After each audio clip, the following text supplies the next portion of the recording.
All heard about the Bermuda Triangle, right? Over the past 60 years, about 50 ships and 20 planes have mysteriously crashed or just vanished over the Atlantic. We already made a video about it. You can find it in the links below. But have you ever heard of the Nevada Triangle? It's much more smaller than the Bermuda Triangle, and believe it or not, way more dangerous. I'm not talking about 20 planes here, or even 200. Wait, more than 200? That's crazy! Exactly.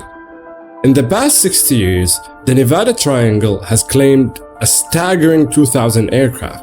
But what's really eerie is just the sheer numbers of crashes. It's the fact that nobody seems to talk about it. This region of the Sierra Nevada mountains, nestled between Nevada and California, has seen around 2,000 planes just in sprawling 25,000 square mile area of mountain desert. Many of these crash sites remain unknown, which is just wild. The triangle is generally defined as stretching from Las Vegas, Nevada in the southeast of Fresno, California in the west and up to Reno, Nevada at the top. But here's the big question. What's up with all these disappearances? Who owns the land in the Nevada Triangle? Well, most of it belongs to the United States government. And what's that little spot right there, northwest of Vegas? That's Area 51. Area 51? Oh great, guess what we need? Alien involvement. So when did the plane start disappearing? The first report goes all the way back to 1938. And do you know when Area 51 was opened? Let me guess, 1938? You got it. They began their research in 1938. Interesting, right? But it's not just planes that vanish, it's also people. May I have my hat, please? Here you go. Thank you. See, even my producer agrees. This is getting a bit strange, don't you think?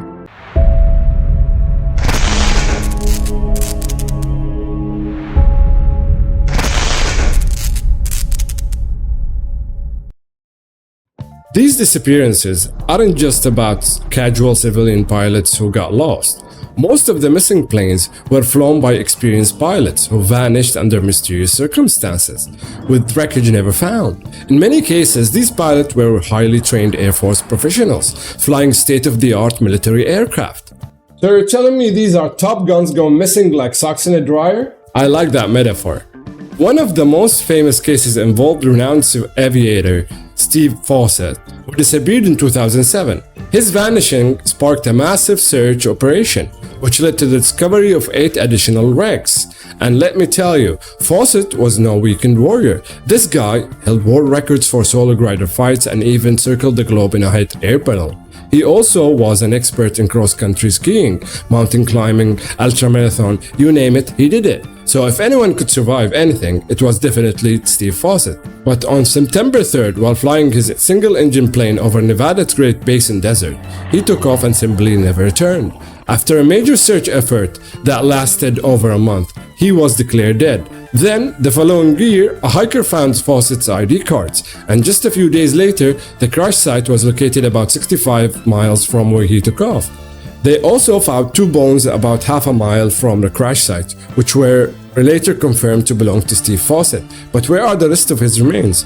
Well, we are not really sure. Most likely animals got to them, or maybe aliens scavenged them. Honestly, at this point, who knows? Animals or aliens? Well, I would definitely say aliens. Speaking of mysteries, one of the first planes lost in the triangle was a B-24 bomber that crashed in 1943. This bomber with full crew was on a routine night training mission taking off from Hammerfield in Fresno. It was supposed to fly from California to Tucson, but it never made it, gone without a trace. An extensive search began the next day, with 9 B-424 bombers sent out to find the missing plane, but instead of locating it, another bomber went missing. It just vanished into thin air. Then in 1955, when the Huntington Lake Reservoir was drained for repairs to the dam, guess what? They found it. The investigation into the second bomber stated that had experienced high wind turbulence and started losing hydraulic pressure. When the captain spotted what looked like to be a snow-covered clearing, he ordered his crew to bail out. But the 2 soldiers who parachuted in survived and reported that the lake wasn't frozen at all. When the plane was finally found, it was resting 190 feet below the water, with its 5 crew members still on board. Meanwhile, Clinton Hister, the father of the co-pilot of the first missing bomber, embarked on a private search for his son that lasted 14 long years. Sadly, when he died in 1959, he still hadn't found any evidence of his son or the plane. A year later, geological researchers working in a remote part of the desert stumbled upon wreckage in an unnamed lake. Army investigators confirmed that to be the wreckage of the first missing bomber, piloted by 2nd Lieutenant Willis TRV and co-piloted by the 2nd Lieutenant Rupert Huster. That lake is now known as Hester Lake, a lake named after someone who couldn't find his son. Talk about adding insult to injury, right? It's like this triangle just keeps claiming lives and stories. Another crazy story happened in 1957. On May 9th, Air Force Lieutenant David Steves was piloting a T-3 training jet, taking off from Hamilton Air Force near San Francisco on a flight to Arizona, but then poof, the plane disappeared without a trace. After a thorough search, the Air Force declared the 23-year-old pilot officially dead. 54 days later, he reappeared, gaunt and dressed in tattered clothing. He made his way to a camp in the backcountry of Kings Canyon National Park of East Fresno. He claimed something exploded in the plane, so he ejected and used his parachute to keep warm after injuring himself during the landing. He crawled over 20 miles in freezing temperatures for 15 days without food or shelter. Eventually, he stumbled upon an abandoned cabin where he found a few cans of food and some fishing gear. According to him, he survived by fishing and hunting with his pistol. But here's where it gets sketchy. Some people questioned his story, even speculating that he sold his plane to the Russians. Steves always maintained that he was telling the truth, but he died only a few years later, leaving his story in doubt. So what really happened? Well, 20 years later, Boy Scouts on a hike found the canopy of his jet, so it turns out Steves was telling the truth. But the rest of his plane still hasn't been found. Now, on October 4th, 1941, 5 military aircraft went down in one day. One of the pilots was Lieutenant Leonard C. Lydon, who parachuted to safety after his squadron got lost over the mountains. He said his P-40 fell within a mile of where he landed, in Kings Canyon National Park. Did they find his plane? Nope. It gets weirder. Another famous case involves Charger Ogle, a wealthy real estate developer who took off from Oakland, California in August 1964 but vanished on his way to Las Vegas. Now, he was a Marine Corps trained pilot, but he was never seen or heard from again. And his plane? No sign of it. Seriously, this triangle needs to chill. It's like a magician hats at this point. Things just keep disappearing. Right? It feels like we're unraveling a bizarre conspiracy, but trust me, it gets even crazier. On July 11, 1986, Major Ross Mulhern flew an F-117 into a mountain near Bakersfield, California, and the cause of the crash has never been officially revealed. What do you mean officially? Like the government just shrugged it off? Well, congressional sources have suggested he was flying an experimental aircraft designed with special materials and structural features. What do you mean structural features? Disc shape, perhaps? Maybe, we still don't know.